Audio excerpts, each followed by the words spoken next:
Morning, Philippines, mga kabarangay, mga kababayan, mga kapatid. Ngayon po ay araw ng Martes, December 30, 2025. Pag-usapan po natin itong sinasabing Cabral File na di umano ay inilabas ni Congressman Lipesti. Ito po, mga kabarangay, mga kababayan, mga kapatid, ay may kaugnayan pa rin dito sa flood control anomalies na nagkakahalaga po ng trilyon. Ano po ang nakakagulat dito sa nabanggit na Cabral Files na inilabas ni Congressman Libiste?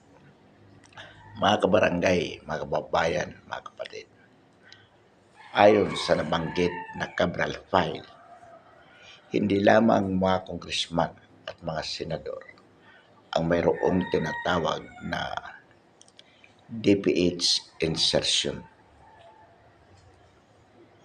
Ayon po sa balita, kasama dito po ang mga secretaries, undersecretaries at ang iba't ibang officials ng executive department. At ano po ang nakakagulat dito? Well, lumalabas po, mga kabarangay, mga kababayan, mga kapatid, na yung 2025 o itong national budget, hindi lamang po ang taong 2025, bagkus simula sa 2022 hanggang 2025. At ang balita nga po natin ayon kay Saldico, maging dito sa budget ng 2026, mayroon din pong mga insertions. Ano po ang ibig sabihin niyan? So naglaan ng katakot-takot na budget ang pamahalaan ni Bongbong Marcos simula nang siya ay umupo bilang Pangulo ng mga budget allocations para sa iba't ibang opisyalis ng gobyerno, both in Congress and in the Executive Department, under the guise of what is called an infrastructure allocation. Na ibig po sabihin, ito po traditionally ang tawag po dito, mga kabarangay, mga kababayan, mga kapatid. Ito po yung pork barrel kung tawagin para sa mga congressman at mga senador. At ang nakakagulat nga po, hindi lamang pala mga senador at congressman. Kasama po yung mga executive officials. At ang balita po natin, kasama nga pati ang First Lady mismo, mayroon ding insertion or allocation under the DPWH. So, at ang balita nga, si Sandro Marcos simula ng 2022 hanggang 2025 ay mayroong kabuang 59 billion pesos. So ano po ang implication niyan, mga kabarangay, mga kapatid? Ibig po sabihin, ang budget ng pamahalaan taon-taon mula nang naupo ang bangag na Pangulo na si Bongbong Marcos ay talagang pinaghahati-hatian lang ng mga malalapit na opisyal ng gobyerno under the guise of pork barrel para ipagpatayo di umano ng mga struktura sa pamamagitan ng DPWH. Kaya naman po, maraming tinatawag mga ghost projects. Ano po ibig sabihin yan? The government is allocating a big amount for a certain project na wala naman pong ginawa pero binabayaran ng buo. So, inirelease ang pera sa nabanggit na proponent. Yan po ang ghost project. At ang balita nga po natin for the Armed Forces of the Philippines, nagkaroon po ng 15 billion ghost projects. So, ang ibig sabihin, naglaan ng 15 billion sa mga supposedly proyekto ng Armed Forces of the Philippines. Pero wala namang ginawa. So, nasaan napunta ang pera? Napunta lamang po, siyempre, sa Defense Secretary at sa Chief of Staff. At yan ang dahilan kung bakit sila, ang Armed Forces, ay nananatili na tapat kay Bongbong Marcos under the guise of being loyal to the Constitution. Ganon din po sa DILG. Ang balita nga po natin, isa sa mga dahilan kung bakit nagkaroon ng gusot between Remulla and Torre, General Torre, dahil sa supposedly 10 billion worth na mga armas para sa pulisya. So, ganun po katindi ang anomalya dito po sa administrasyong Bongbong Marcos. Ang budget taon-taon mula nang siya ay naupo hanggang sa 2025 ay pinaghahati-hatian lamang ng mga opisyalis ng gobyerno. Habang ang sambayan ng Pilipino ay lalong naghihikahos sa kahirapan.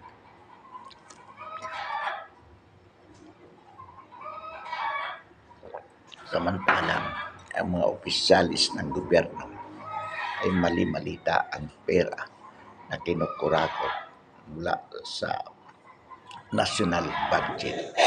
Practically speaking, mga kabarangay, mga kababayan, mga kapatid, para lamang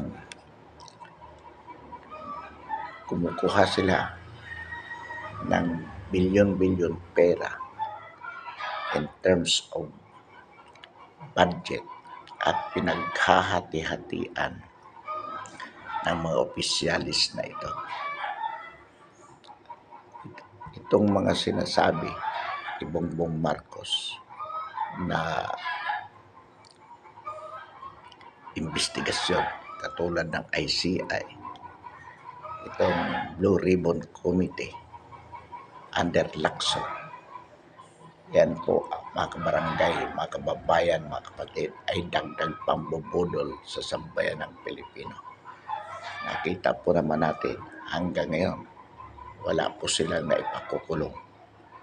At wala po talaga silang may kukulong dyan sapagkat sila mismo ang nasa likod ng sindikato ng pagnanakaw ng pera ng sambayan ng Pilipino.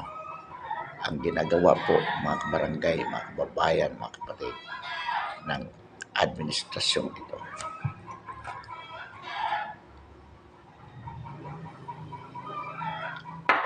upang malihis ang isyu ay pinipilit po nilang ilipat ang sisi sa mga Duterte. Minsan po may nabasa tayong news item na kahit itong pagpatay o pagpakamatay ni Yusek Cabral ay sinasabi po na kagagawan ng mga Duterte. Bakit daw? Sapagkat di umano si Congressman Pulong Duterte, congressman sa Davao, ay meron ding insertion. At hindi lamang si Pulong Duterte, even VP Sara ay sinasabi nilang meron din pong insertion. Pero kalokohan po ito, mga kabarangay, mga kababayan, mga kapatid. Unang-una po, ang budget para sa mga nabanggit na insertion ay hindi po yan lalabas mula sa DBM. Walang botos ang Pangulo. At alam po naman natin na mortal na magkalaban sa politika si VP Sara at si Bongbong Marcos. Kaya imposible po na aaprubahan ni Marcos na mag-release ng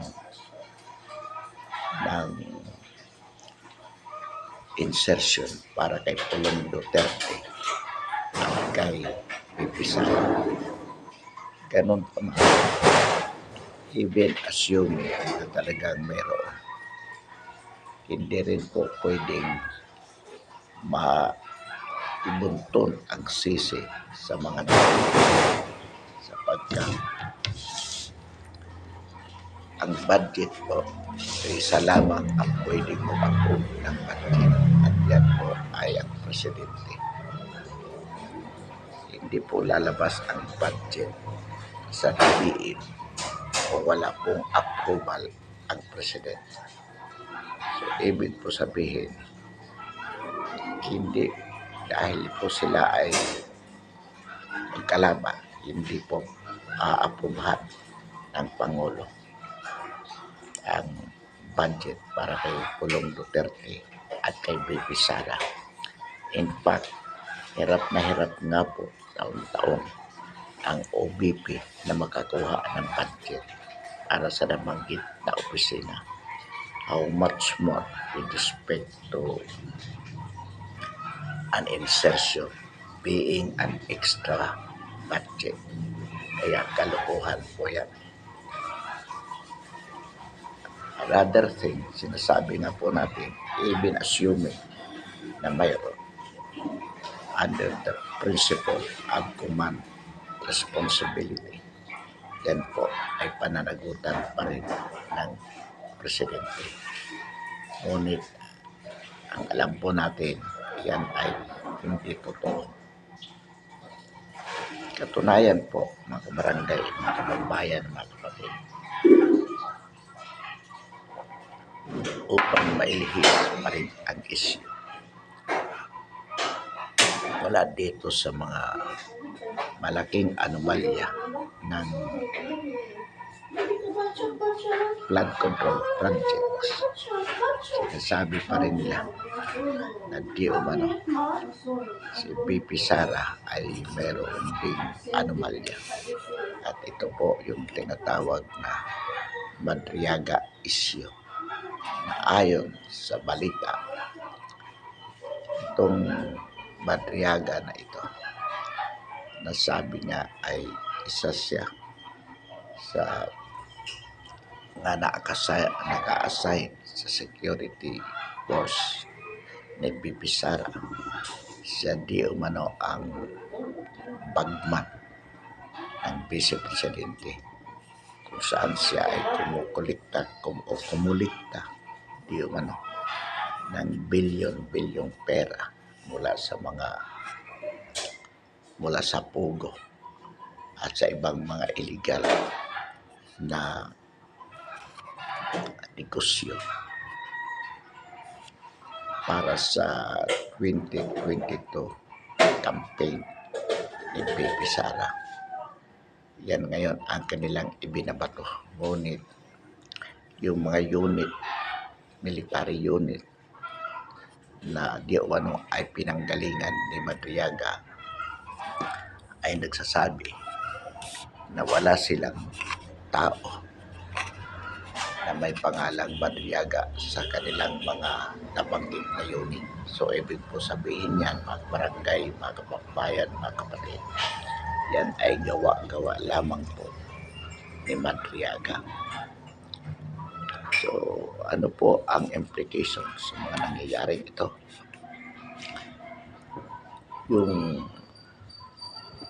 great o big anomalies ng flood control projects which is worth trillion, wala nang naupo si Bongbong Marcos, ay talagang harap-harapan, hayag-hayagan na panluloko sa sambayan ng Pilipino. At mismo ang Pangulo at ang kanyang may bahay na si Lisa Aranita Marcos ang utak na sindikato nito. Si Saldico at si Martin Romualdez na sila ang pangunahing nagbabati at ang nag-implementor naman nito sa paghahati-hati among the government officials to DPWH ay si Yusek Cabral. Ganyan po halaga o kaimportante ang papel na ginampanan dito ni Yusek Cabral. Kaya kailangang mawala sa kanilang landas itong si Yusek Cabral. Ganun pa man, bago siya nawala, lumabas din ay bulgar ang tinatawag na Cabral File kung saan nakalista doon kung sino-sino ang mga government officials na nakinabang at nakihati sa nabanggit na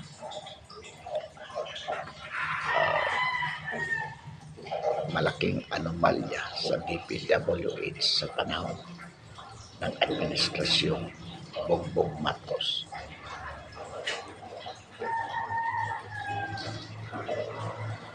Iyang mga investigasyon po na yan, katulad ng ICI, ng Ombudsman, ng maging ang Blue Ribbon Committee under Lacson sa Senado, yan po ay walang patutunguhan sapagkat ang mga ito ay pakitang tao lamang. Pinalalabas lamang kunwari ni Bongbong Marcos na nais ng imbestigahan ang nabanggit na mga anomalya. Ngunit ang totoo niya, ito ay ginagawa nila upang pagtakpan ang tunay na may kasalanan dito at isisi kay BP Sara ang nabanggit na anomalya.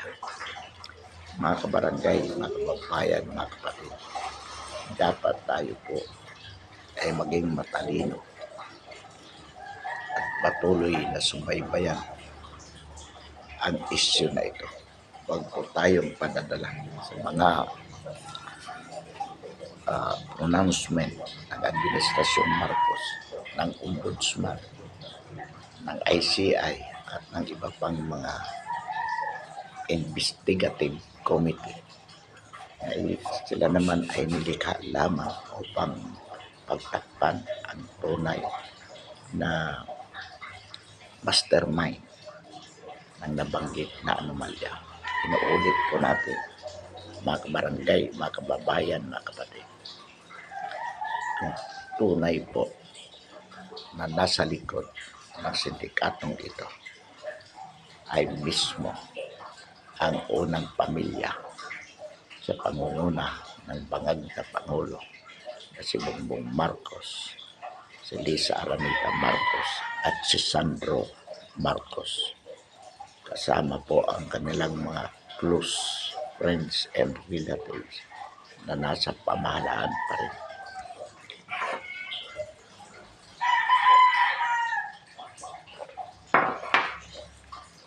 Ayon po sa mga balibalita, ang 2026 ay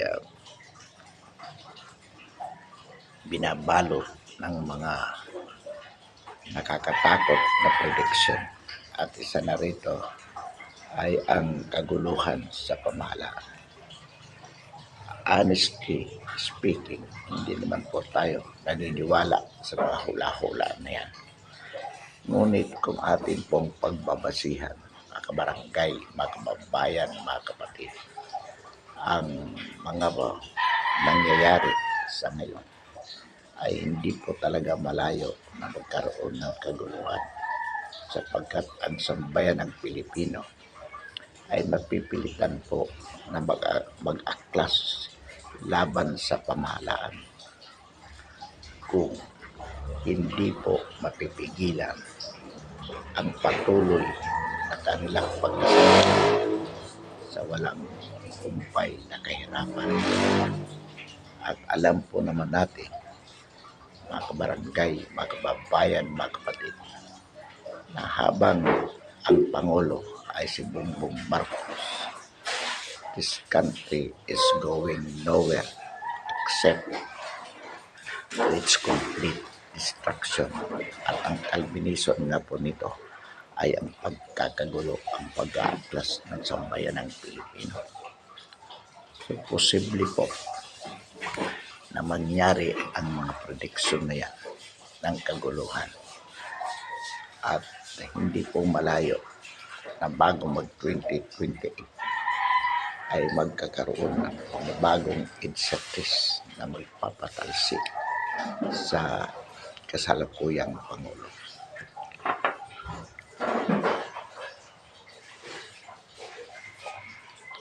Bakit po? Sapagkat dulot ng kahirapan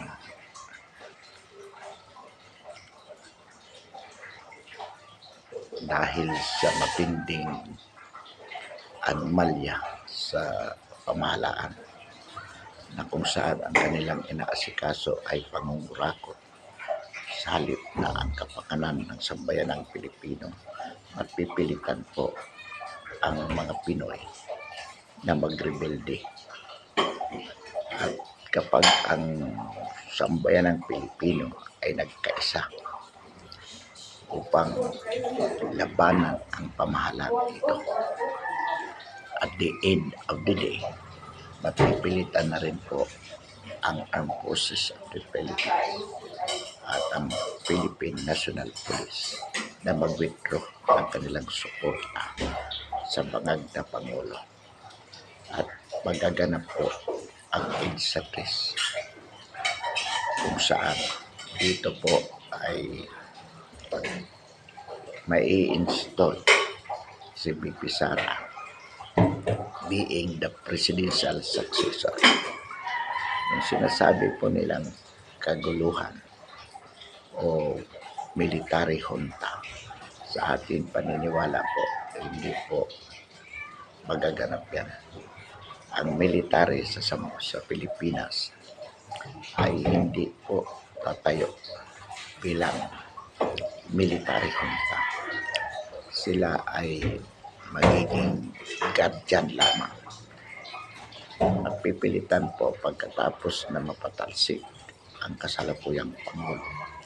Definitely, ito turn over po ang military, ang pamamahala sa constitutional successor na si VP Sara as a Vice President. Ang atin pong suggestion o inirekomenda na pagkaupo ni VP Sara, magdeklara po siya ng revolutionary government katulad po ng ginawa ni Cory Aquino o ng nangyari kay Cory Aquino noong 1986. Pag nangyari po yan, mga barangay, mga kababayan, mga kapatid, mabilis po na ipapatutupad ang mga palisiya ng revolutionary government at matatanggal sa gobyerno ang mga korap na dating opisyalis ni Bongbong Marcos at magkakaroon po ng madaliang overhauling sa government.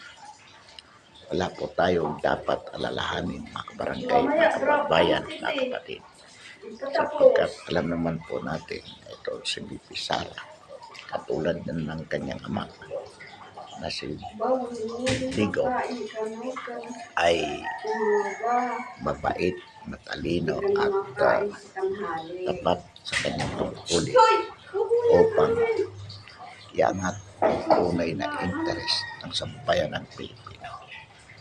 Mayroon po tayong basehan dito, mga barangay, mga kababayan, mga kapatid. Ang Davao experience ay nagpapatunay po. Si Bibi Sara ay magaling na mayor at magiging magaling na Pangulo ng Republika ng Pilipinas. Katulad po ng kanyang ama, si Tigo.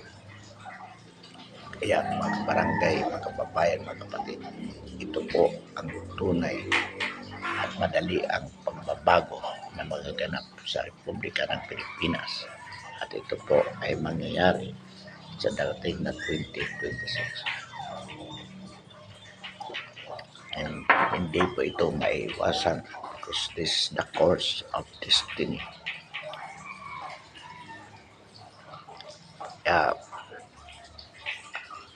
Sigurado na po sa 2026 inaasahan po natin na mayroong magaganap na malaking pagbabago politically sa buhay ng mga Pinoy.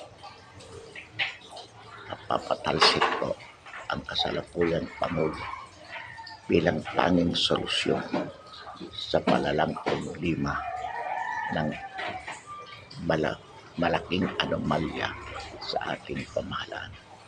Kapag hindi po napatalsik sa kanyang pisto ang bangag na Pangulo, hindi po maiibsan ang kahirapan ng sambayan ng Pilipino. Alam po natin na sa kasalukuyan nananatili ang Pangulo dahil lamang sa suporta ng military at ng pulis. Ngunit alam po natin, mga barangay, mga kababayan, mga kapatid, na may hangganan ang suporta na yan ng Armed Forces of the Philippines at ng Philippine National Police.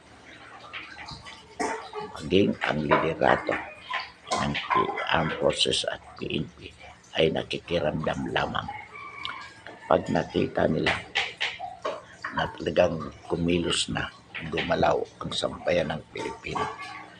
Pag nakita nila ang determinasyon ng sambayanan na nais na nilang paalisin, talsikin ang bangag na Pangulo sa pamamagitan ng INSA-CRIS, immediately magwe-withdraw po ng suporta from their Commander-in-Chief, ang Armed Forces of the Philippines at ang Philippine National Police.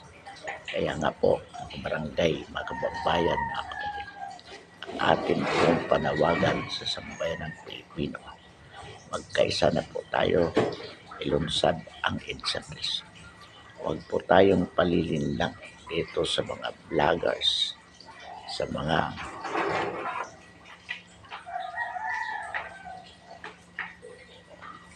iilan na ating mga kababayan na patuloy pa rin na nagtatanggol sa kasalukuyang Pangulo. Yan po ay kanilang ginagawa for their personal interest, devoid of any heroism.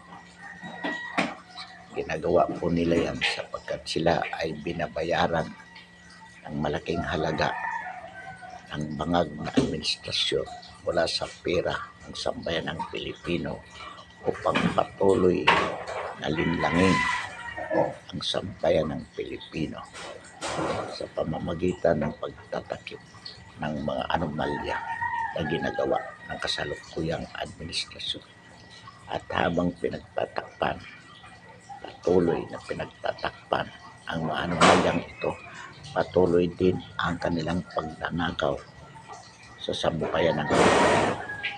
Mga kabarangay, mga kababayan, mga kapatid, mapalad po ang ating henerasyon ngayon o ang ating panahon sa kasalukuyan sapagkat mayroon pong social media technology na kung saan madaling maiparating sa sambayanang Pilipino ang lahat ng mga kaganapan na nangyayari sa ating bayan. At ito po ay samantalahin natin. Gamitin natin ang social technology na ito upang maiparating sa sambayanang Pilipino ang panawagan saan man sila sulok ng mundo naroroon na kailangan po ang pagkakaisa.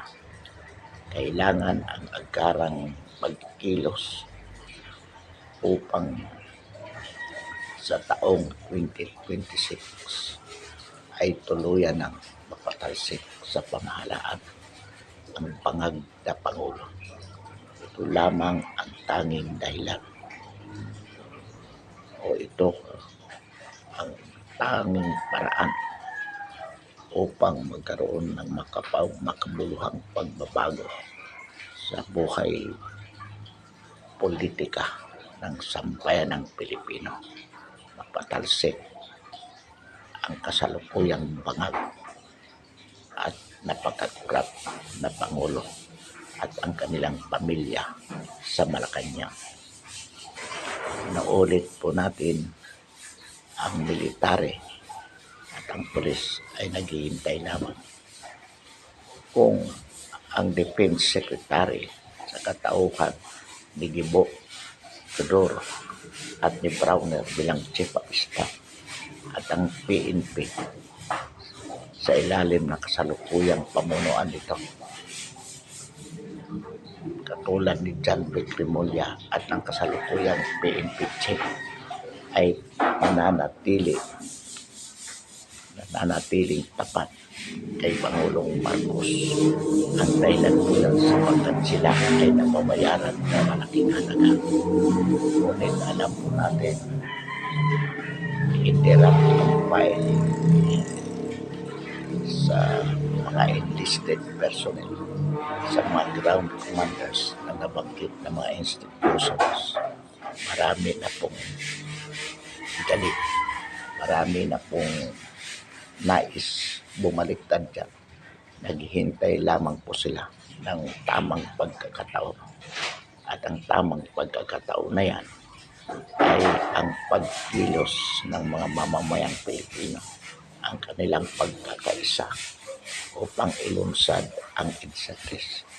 Ito po ang hinihintay na pagkakataon ng military at ng pulis upang sila ay mag-withdraw ng kanilang suporta sa kasalukuyang bangag at kurap na Pangulo as their commander-in-chief.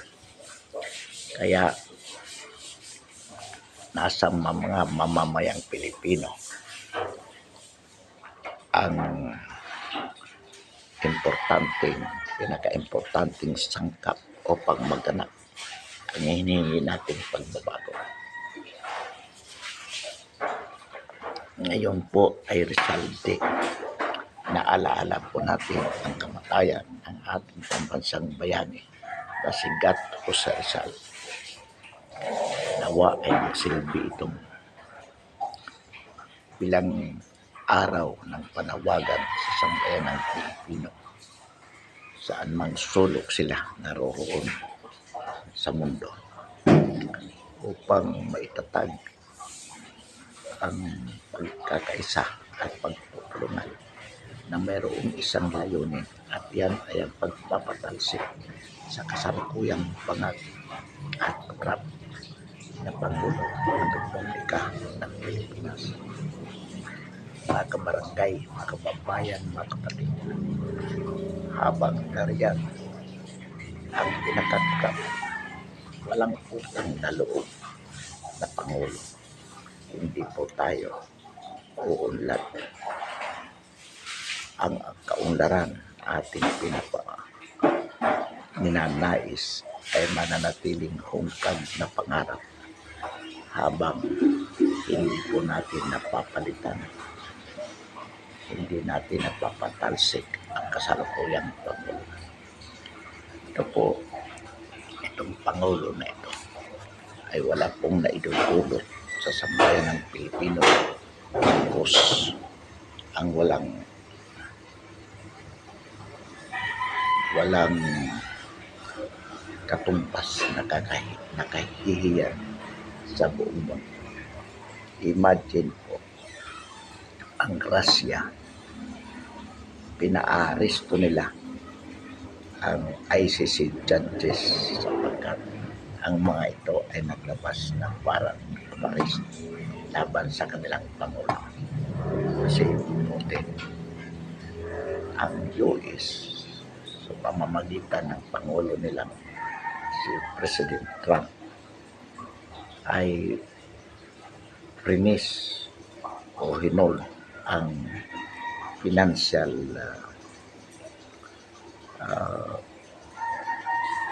aspect ng ICC.